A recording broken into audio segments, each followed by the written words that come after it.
Hello everyone, this is Queer's Cat. I just wanted to make a quick video about a couple of really interesting magazines, Japanese magazines that I've gotten my hands on lately because I think more people should know about them, and yeah, I should probably be making this video in Japanese, but my Japanese isn't so para that doing that would be easy, so English will have to do for now. But anyways, I just thought I'd make a quick video about these magazines. I don't know how well you can see them. Novia Novia magazine and Garçon Girls. Okay, so the first magazine that I'm going to talk about is Garçon Girls. And I'm sorry if you hear a lot of background noise in this video. There's like actually a snowstorm going on outside and lots of cars driving by in it. But anyway, the first magazine I'm going to talk about is Garçon Girls. And I'm going to try and include close-up photos of the content of this magazine and the other magazines so that you can actually see what I'm talking about, because I know you can't see very well in this. But Garçon, for those who don't know, is boy in French, and then there's the English girls. And as it says in Japanese on the top of the magazine,女の子のための男装カルチャー誌. It's a magazine for, and it actually says in English, cross-dressing magazine for girls. But in this video, I'm not going to use the term cross-dressing or cross-dresser because the Japanese term, I actually prefer the Japanese term that the magazine uses, which is dansou. And it means male presenting person, or dansou joshi, a female who presents masculinely or like a male. And while it says in English on the cover of the magazine that the magazine is for cross-dressers, I actually found that the content of the magazine is useful for more than just cross-dressers. It's useful for all kinds of people, and I'll get into that. But anyways, the magazine has a lot of content, and I will be using the term dansou to refer to the stuff that it's referring to. So one of the things in this magazine, as shown on the cover, is an interview, a huge interview with the girl band Fudanjuku. And for those who don't know, Fudanjuku, actually, it was a girls band that has been going on for like over a decade now. But in 2006, they reinvented themselves. So originally, it was a very, very femmy, typical girl J-pop band in Japan. And then in 2006, they reinvented themselves, changed their name to Fudanjuku, and they changed their presentation. They no longer were very femmy females. They were now dansou females. They were females who presented masculinely. And now, in this past September, they released a single called Dansou Revolution. And so literally, basically it means, male presenting revolution. And along with that single, they released a music video which featured the members of the group presenting as normal females at first, but then transforming until they're into their dancehall versions of themselves. And not only that, they're also like beckoning to one of their fans to also, transform into the dancehall version of themselves. And the song and the video is just interesting. And if you're into J-pop, you should really check it out. I will include a link to it in the video. But anyways, Fudanjuku is the name of the band, and there's a really long interview featured in this magazine with the members asking them, why did the band remake themselves, reinvent themselves? What does dansou mean to them individually?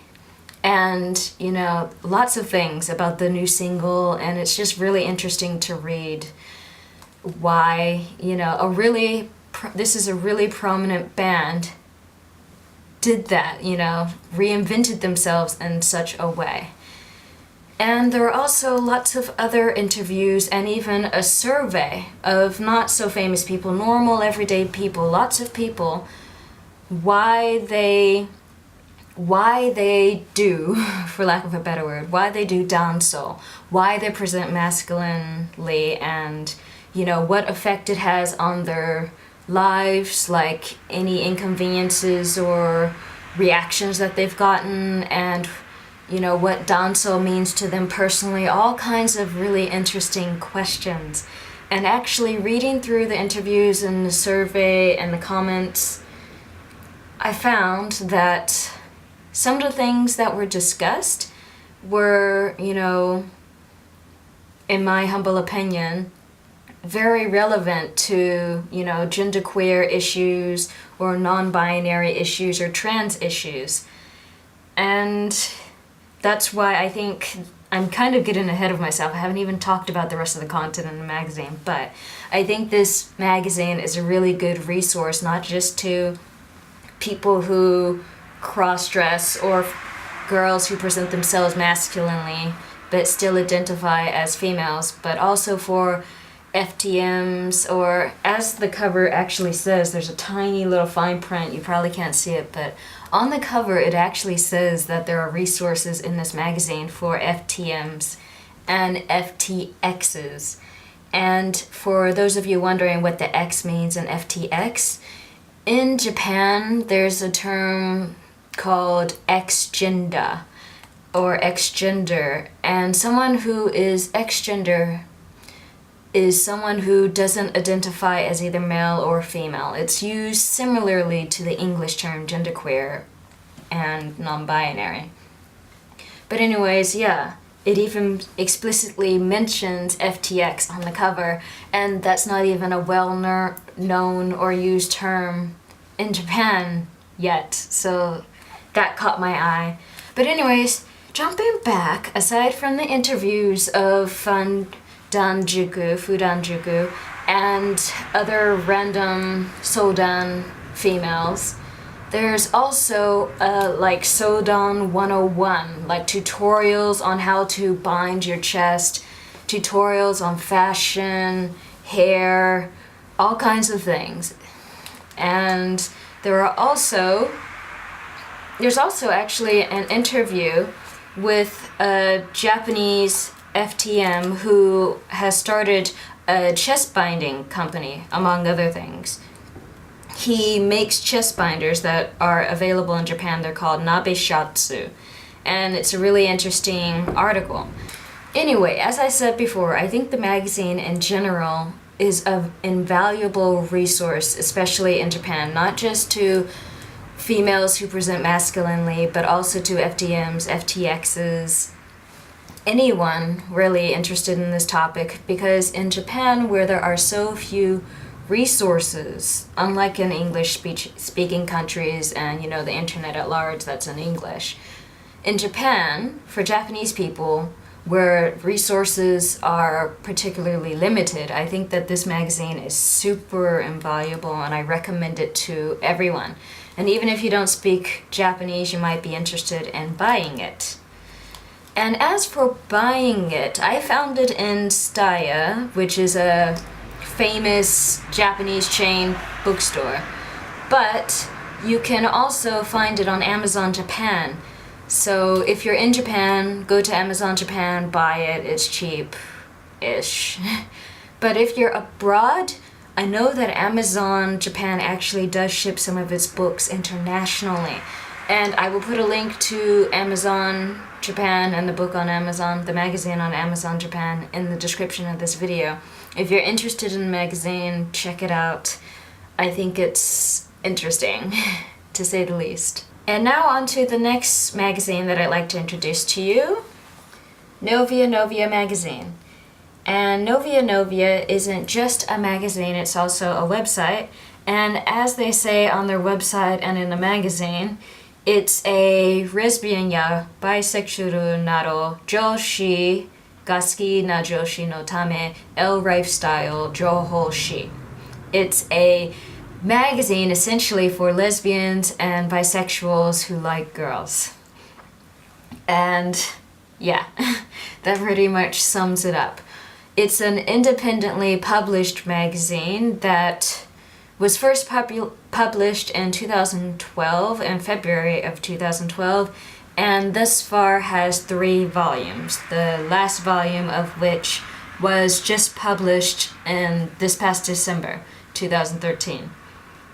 And being an independent magazine, I don't think you can find it in stores, but it's well worth the effort to get, and it's not actually that hard to get.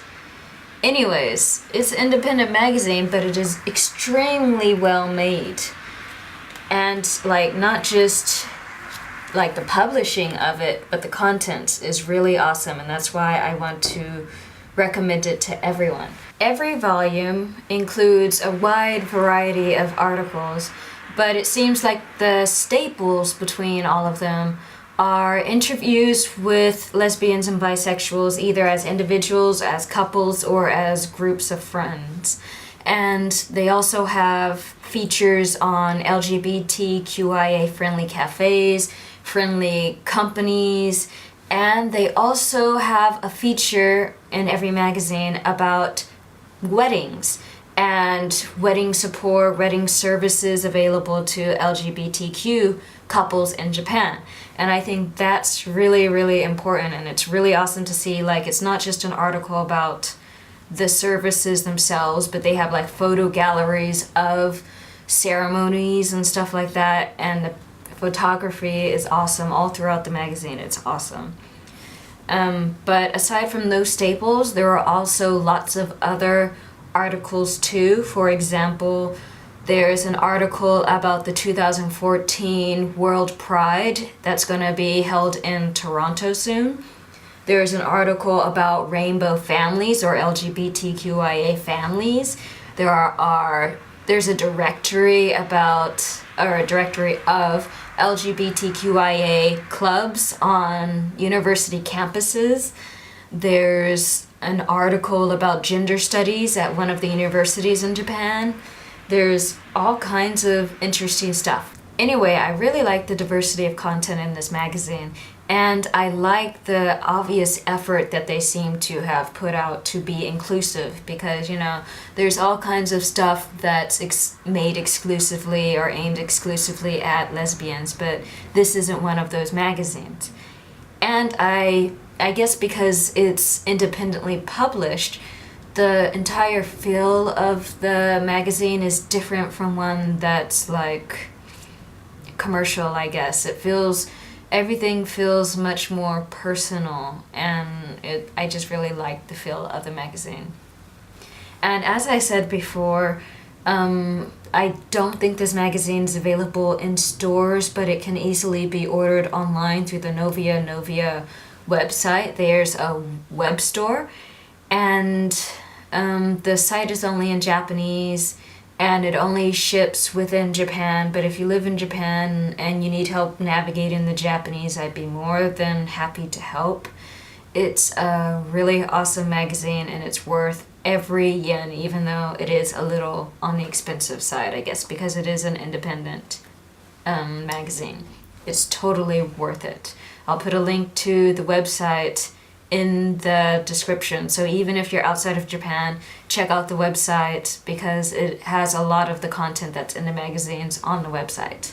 Anyway, that's all for this video. The snowstorm outside is being obnoxious and annoying, and I'm sure this video is probably crap anyways, but I just wanted to, you know, throw out the existence of those 2 magazines out there into the internet for English speakers, I guess, to know about, because this is in English. But yeah, they're awesome magazines. Check them out. Maybe I'll make more videos in the future about this kind of thing, magazines, books, whatever. If you do have any requests, like that I make a video on anything in particular, please let me know. I would be more than happy to make a video for you or on that topic for everyone. And anyway, that's all. I'm goddamn tired. I'll see you later.